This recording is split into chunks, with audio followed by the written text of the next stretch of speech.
let's speak about Palantir, baby. What is happening, investors? It is your boy Jack. I am not a financial advisor. Look, I got the clothing line to prove that fact, and today we are speaking about Palantir. So I want to speak about some of the recent price action because we have been trading at relatively interesting levels. I want to speak about their demo day that is upcoming and why that may well be quite a big catalyst. And I also want to speak a little bit about their lockup period and why I'm not really as worried as a lot of other people are in regards to this. Because I did make a Palantir video probably last week, and this was one of the most common themes in the comment section. People were worried there was going to be a huge sell-off once the lockup period was expired. And in all honesty, I don't really share that same concern with many people at all, and we'll speak a little bit about why today. And then I also want to speak about just very briefly two new contracts that Palantir have gone ahead and gotten. They have been loading up on these contracts as of late, my friends. And then ultimately I want to let you guys know, what do I plan on doing with the company? Do I plan on buying more shares potentially at current prices, or is there anywhere in particular I'm looking towards? And ultimately, do I think we can expect this stock price to go up in the near future? So my friends, right before we get into the video, can I please ask you to hit that juicy like button? Drop me a comment down below. Let me know, when did you initially buy this company? Were you one of the people who got in sub $10, or are you buying now? And also, if you aren't new around here, please hit that juicy red subscribe button, my friend. We're getting very close to 70,000 subs. If you're interested in joining my private Discord group, that's the first link in the description. In there you get access to all of my buy and sell alerts. We have a Palantir channel and we're doing a $1,000 giveaway in there tomorrow. There's nearly 800 investors in there now. It's an awesome community. And if you want 4 free stocks on Webull, 2 of which are valued up to $3,700, that's the second link in the description, my friends. So before we get into some of the things I like that are coming up, I want to just address this first of all, the lockup period. So Palantir went public via a direct listing. It wasn't via an IPO, and there are some subtle differences. And when you go public via a direct listing, you do not have to go through a lockup period. All a lockup period is a predetermined amount of time following an IPO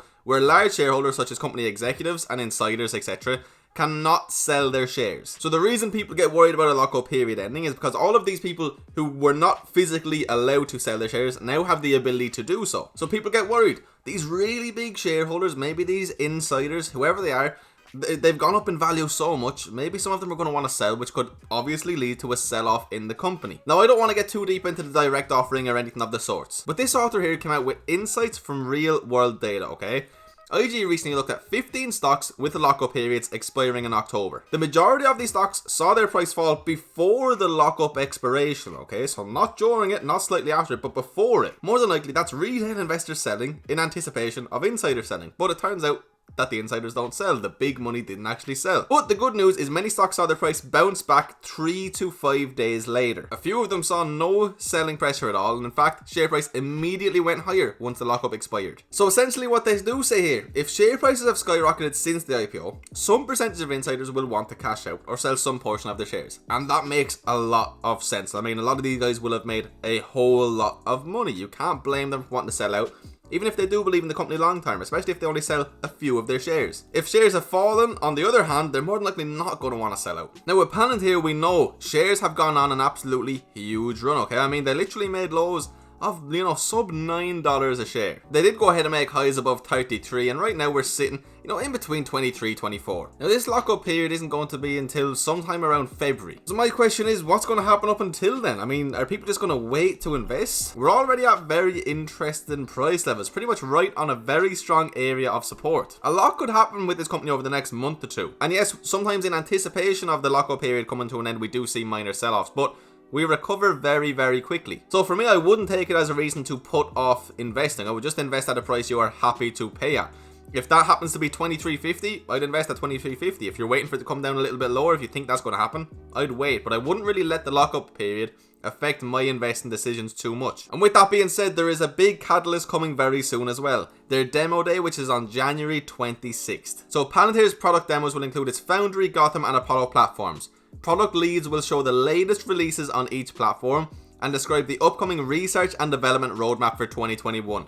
We're going to get a lot of exciting information here, okay? I genuinely think this is going to be really big for the company. Palantir will cover examples of its commercial and government work. I, for one, am genuinely excited to watch this. So that's coming up January 26th, my friends, and I do expect this to be a rather large catalyst in all honesty. Now, next up, over the last few days alone, Palantir has gone ahead and gotten 2 contracts. January 6th, Fujitsu signs an $8 million contract as a Palantir Foundry customer. So it's a 1-year contract. Under the contract, Fujitsu will also become the first distributor of ERP Suite, a Palantir's Foundry platform modules in the Japanese market, and will build on the company's existing support of customers in their digital transformation journeys, as well as its experience working with large commercial institutions and all branches of the Japanese government. Very exciting, my friends, as always is the case with Palantir. Now, Fujitsu had partnered with Palantir Foundry since last year to optimize its hardware supply chain, further improve its customer service efforts, and modernize its technological infrastructure, and will continue to do so until at least the end of this year. Now, next up on a significantly bigger contract is this one here. They bag another new Japanese contract, this time worth $22.5 million.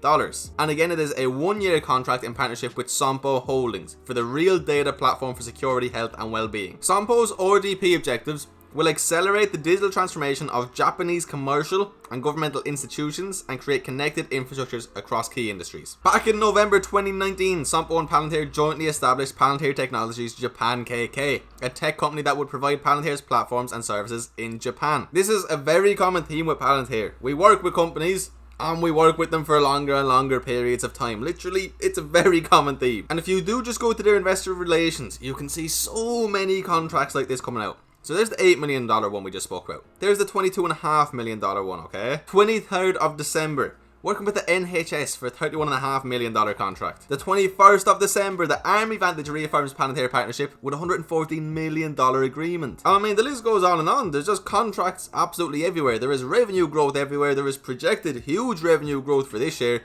Everything looks very exciting. So at the end of the day, my friends, I for one would not be waiting around to invest before the lockup period, because I do genuinely believe there is a considerable chance, okay, that we trade higher in anticipation of it. Then there is a sell-off, and then there's a recovery. I don't think it's going to change too much. I mean, as we saw from this article here, not a lot really happened with any of these 15 stocks that had lockup periods expiring in October. Now, there is one or two more things you should be aware of in regards to this lockup period. You can't really compare it to a typical IPO. One thing that's worth keeping in mind though, the company is 17 years old. Just because it's new on the publicly traded market doesn't mean it's a new company. There may be pent up demand to sell. Although as the company had an active secondary market, anyone desperate to sell could have already unloaded. So I don't really worry about this too much. It is worth knowing though. Now, one thing that could lead us to believe there would be less volatility after Palantir's lockup period in comparison to a typical IPO lockup period ending is this right here. There's about 497 million shares outstanding. Okay, so that's about 23% of all shares are fully diluted and outstanding as of right now. A typical IPO, you'll only see 10% of shares released. So if Palantir were already seeing over 20%,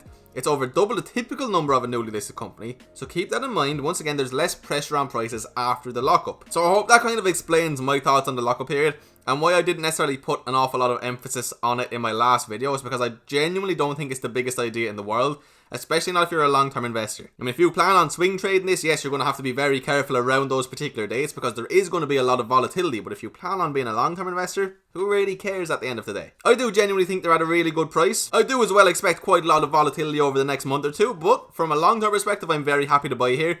But as I kind of said in my last video, wouldn't surprise me whatsoever if we do make our way down towards the very low 20s, maybe even into the 19s for a very short period of time. If we do, then I more than likely will be, buying a little bit more. But anyway, guys, I hope that you did enjoy this video. If you watched all the way till the end, you, my friend, are a true legend. I really appreciate you from the bottom of my heart. Could I please ask you to hit that juicy like button if you did enjoy? Drop me a comment down below, and please, my friend, subscribe if you're new around here. Again, if you are interested in joining that private Discord, I promise you won't regret it. So much juicy information there, my friends. Over 50 private channels, nearly 800 investors, all of my buy and sell alerts. We have a Palantir channel with loads of juicy info, and we're doing that $1,000 giveaway. And if you want those 4 free stocks, that's the second link in the description, my friends. You just have to sign up to Webull, deposit $100. It's free money. Anyway, guys, I hope you all have a beautiful day. I'll see you for another video very soon.